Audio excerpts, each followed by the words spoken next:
Hi guys, good morning. Welcome sa kusina ni Lola, ang Lola sa Arabia. Oh, muna itong menu ron. Ayan. Oh, di ba? Abroad. Lapag niyo yung mga ulam niyo, guys.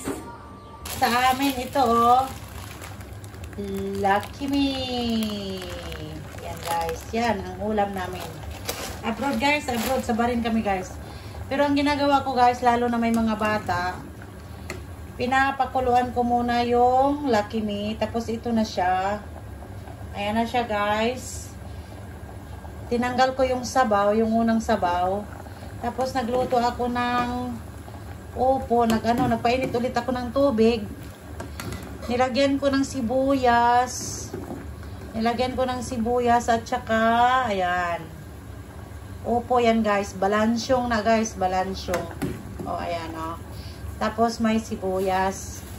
Tapos, guys, kasi luto na yan, lalagay na natin yung ating noodles, yung ating Lucky Me na pinakuluan. Parang nagluto ng spaghetti ba? Tanggalin yung sabaw, banlawan ng maayos para matanggal yung wax. Tapos, tsaka natin ihalo sa gulay. O, diba, guys?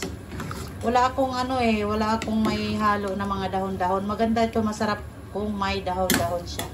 Pero wala kaming dahon-dahon, guys. Kaya yan, upo na lang ang nilagay ko sa Lucky Me. So, para-paraan, guys. O, anong mga ulam ng mga abroad dyan? Mga OFW dyan? Anong ulam nyo? Lapag nyo na.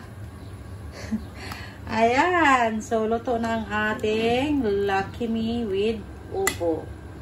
O, ayan, guys. Thanks for watching ang Lola sa Arabia.